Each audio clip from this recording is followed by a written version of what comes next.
It's the day of love, and Dr. Liz Fedrick is here with tips to make sure you are giving and getting the love you need. And that's one thing that you pretty much preach about, is that people first need to love themselves before jumping into some crazy relationships. So let's talk first about ourselves, especially on this day, about maybe being single or, again, looking for a relationship. Sure. Self-love is important, but a lot of people don't know what self-love even means. Like, how do you even define that? So what I talk to a lot of my clients about is self-respect. So what does that look like? How do you want to be treated? How do you treat others? And how are you taking care of yourself?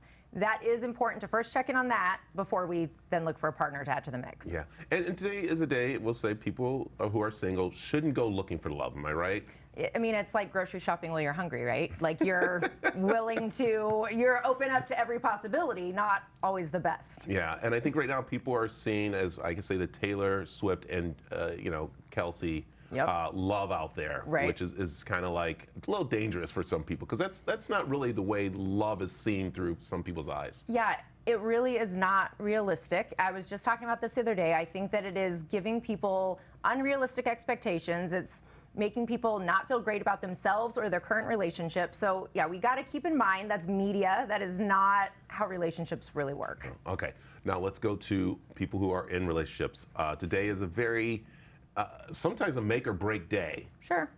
But the make or break is what you do for your partner, am I right?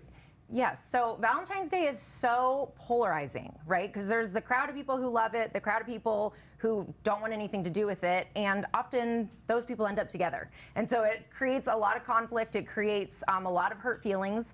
So I always say communicate, talk about it, lay out the expectations, know what you each want out of the day. That's the most important part. Yeah, I think also too, we have to stop, both men and women, expecting our spouses to know what we want. Yes. And I think that's where we get into a lot of trouble, because, where we go, the main one, everyone says, I don't need anything, it's okay, every day it's my Valentine's Day. That's not true. No, they want something. And they're not mind readers, to your point. So if you do want something, going back to the communication piece, then talk about it. Lay those expectations out. It does not make you needy because you want to celebrate the day, but you have to tell them. There's no way that they can know.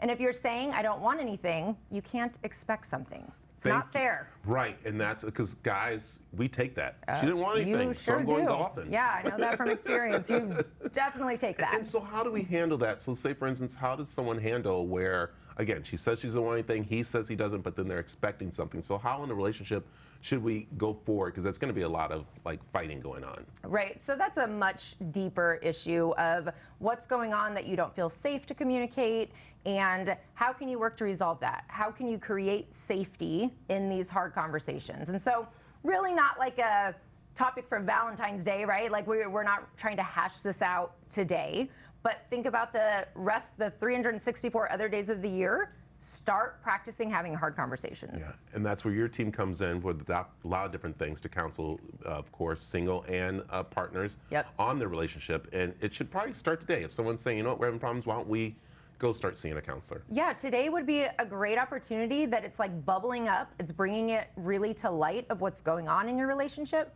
That could be a really good gift. I mean, might be received not so great, but that could be like the gift of working to strengthen and repair your relationship. Like, what more could you want? Okay, now this is going to be the one that we're all going to listen very carefully. So she says, he says, I don't want anything. What's one thing you say, okay, here's something small that you can do for them that could go a long way today?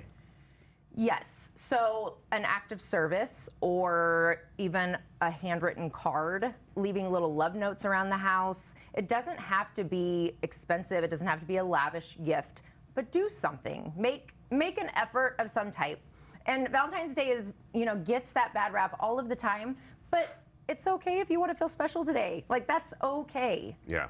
So, and make each other feel special. I like it. So guys, do the dishes, fold the clothes, and maybe feed the kids, and you got it made. And hopefully you're doing that the rest of the year as well. That's it.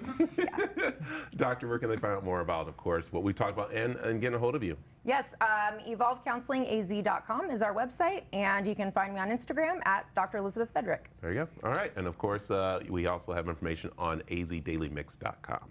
So, okay, stick around. We have more of the mix after this on the station. That's all good, the CW7.